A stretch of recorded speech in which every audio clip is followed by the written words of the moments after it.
Kaya pag tumigas na po ito, kahit anong gawin nyo, dito magdadaan yung leak sa wiring na ito. Kaya importante po itong wiring na to.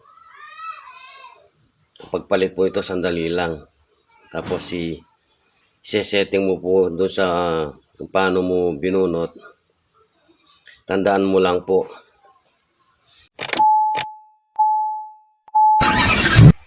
Welcome sa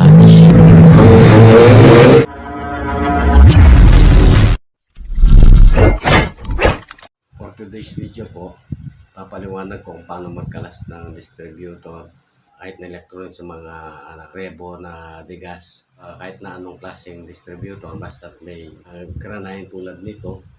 Dito sa kung may granay, tapos ganito yung may parang pasapat dito, may parang may screw. Yan po ang tinatiming. Tulad ng mga Toyota Corolla na sinusuot lang, na granay lang isa, walang ganito. Dito kasi sumusuot to dahil doon sa ano ng bomba, nagpapaikot sa bomba. Dito naman po itong granay ito tatama sa kanyang camshaft, kaya magpapaikot. Pag umikot na yung camshaft, iikot to, kaya tinatiming yan, may timing. Tapos hindi mo matamaan yung timing, hindi yaandar yan. Kahit madidelay siya, delay ng konti o atrasado or advance yung isang ngipin, hindi andar yung sasakyan, mahihirapang umandar at hard starting or umandar man siya, wala siyang pick up. Ito rin yung mahirap pa ikabito kung hindi baguhan. Maraming baguhang mekaniko na hindi alam na gamitin ng mga ito, yung mga granay to. May granay tapos sinesetting, hindi tulad ng motor, wala setting yan. Ito sinesetting lang, itong mga to, mga Mitsubishi meron ganito. Ito po electronics na to, dito sa Toyota Revo, ganyan, Toyota. Ayan po, may electronics na sa loob yan, ayan po, electronics na yan. Ito yung rotor niya, ito yung nagdi-distribute ng kuryente sa spark plug. Pag umiikot to, rotor siya nagdi-distribute ng kuryente. Pag tumapat ko tumapat sa mga spark plug to, yan apat. Dito siya, pag dinaanan to, ito yung malalagyan ng power, ang kuryente. Yan lang umiikot yan. Dito, yun ang tatakbo sa coil, pinaka-coil. Coil naman na susupply ng power dito, yung kuryente. Madaanan niya rito, pag dinaanan niya, siyang nabibigyan ng supply. Kaya nagkakaroon sila ng kuryente papuntang spark plug, kasi may spark plug wires sila. Ito mga ito. High tension wire, spark plug wire yan ang tawag dito. Ayan po, may number yan. Halimbawa, pag ganyan siya, nandito yung arrow. Dito yung arrow, papuntang ganyan yung arrow. Ibig sabihin nun, ito yung i-reading mo. Halimbawa, ito yung 1, 3, 4, 2. Ngayon, pagpabaliktad naman po, ang reading niya, makikita mo rin sa arrow, itong arrow dito, pag ganyan siya, ito yung, halimbawa, 1, baliktad siya, 2, 4, 3, baliktad naman ng ano yan. Yan po yung firing order ng ano. Kailangan alam din po yun, importante po yung firing order na yun. Sa mga ganitong ano, kung hindi mo natama yung firing order, hindi rin naandar. Tapos yung timing, hindi rin naandar.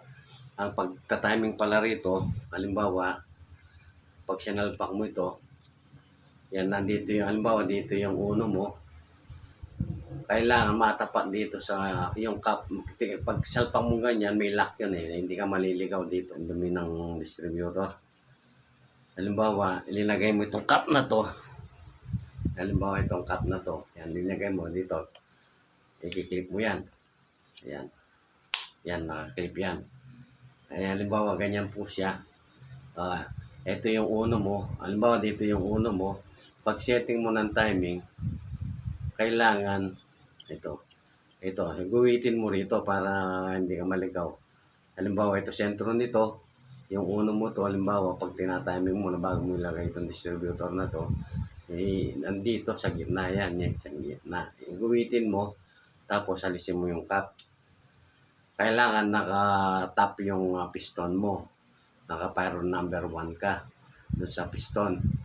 Ngayon, ang ano mo, itong rotor na to, pag salpak mo, kailangan nakatapat doon sa ginuwit mo dito. Ano ba ginuwit mo dito? Kailangan itong pinaka-point na to sa gitna, nakatapat dito. Yan ang uno, yung tapos pag pinasok mo, kasi may ano yan, allowance dito sa granahin to. Pagpasok mo, kahit tinapat mo rito, pag suot ng ganon, maglalak to. So pag suot mo ganon, kumisan mag-a-advance siya. Ngayon, ang gawin mo, i-advance mo ng isang ngipin bago mo isuot. Pag ganyan mo, sasakto yung ano nito dito. Ito po electronics to. Pag may nakita nyo ganyan, may magneto ganito, ibig sabihin na electronics po yan. May decontact point naman dito. Ito pakita natin yung decontact point sa inyo. Pero parehas din ang laro.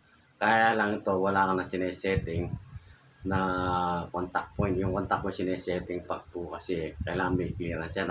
Pag na sinesetting yon, pag yung cam load, may cam load yun, kailangan nakahang yun.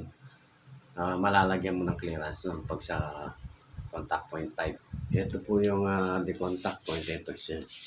May ano siya, may tornilyo siyang dalawa yan. Pag may the contact point po siya, mayroon siyang advancer, meron siyang pinaka-condenser. Yan. Sama-sama po sa linya yan sa supply ng power. Ganun lang ang laro ng distributor na to. Kaya kung wala sa timing yan, hindi mo alam ita-timing, hindi mo mapandar yung isang sasakyan. Kailangan ta-timing yan.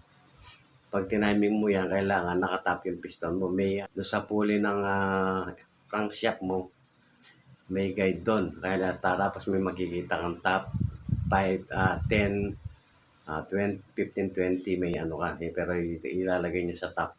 Timing na yung crankshaft mo. Ito, itatiming mo rin ng uno to kasi dito, nasama to, dito, sasaksak yan sa pinaka-camshaft niya.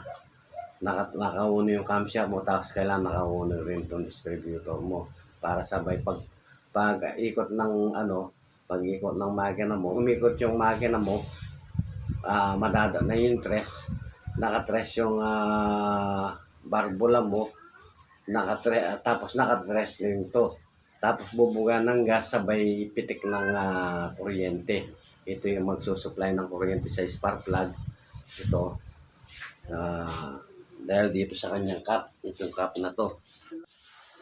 Kaya pag tumigas na po ito, kahit anong gawin nyo, dito magdadaan yung leak. Sa wiring na ito, kaya importante po itong wiring na to. Pagpalit po ito, sandali lang. Tapos i-setting mo po doon sa kung paano mo binunot. Tandaan mo lang po pag binunot mo ganon, tandaan mo lang yung pesto. Binunot natin yung distributor kasi maraming tagas. Ito po, kinabit na natin itong binunot na natin, hindi natin sineting uno kasi pagka bunot mo, kailangan tandaan mo lang, pinalitan ko yung wiring ng distributor. Kaya ano yun natin, para yung tagas. Bago po niyo bunutin ang distributor, i-set muna ang engine o timing para pagbalik mo distributor na lang ang gagalawin mo para i-setting. Ang pag-setting pala dito, kailangan na nakatap ang piston may TDC and before TDC at sa distributor cup may number ito. Ang number nito, mag-base ka na lang sa firing order ng engine. Dalawang klase ang firing order. 1342 or 1243, kung hindi tama ang mga ito. Hindi mo mapapaandar ang isang engine, ganun din sa distributor. Kapag hindi tama ang paglagay mo, hindi rin aandar ang engine. May dalawang firing order. Una ay ang 1342 or 1243, important ito dahil hindi aandar ang engine. Aandar man ito, may kasamang backfire. Kapag sigurado ka na sa timing, igpitan na lahat ng tornilyo, check lahat para sigurado na walang nakaligtaan sa mga kinalas. At ilagay na rin ang distributor cap. At ilagay sa tamang pwesto ang mga spark plug wire alinsunod sa timing. Tulad ng engine na to, 1342 ang firing order. Sundin mo lang ang number sa cap at may arrow din ta. Pero kung master mo na po itong paglagay ng distributor, kahit natandaan mo lang yung kung saan nakarap ang rotor, pwede na. Tulad po ng ginawa ko, ito, binunot ko na lang, tinandaan ko lang, hindi ko na sineting yung timing. Tinandaan ko na lang kung saan nakaharap ang rotor. Okay na po. Wala na timing, no? Hindi ko ba tiniming? Binunot ko lang. Tawag na wala na timing. Diretso, no? Hey, boleh bang? Okay. Binunot ko niya. Kung niya tandaan ko. Kaya nga mas kinahin, kaya binunot eh. Binunot ko eh. Shoutout po sa lahat na sumusubaybay sa video ko at God bless.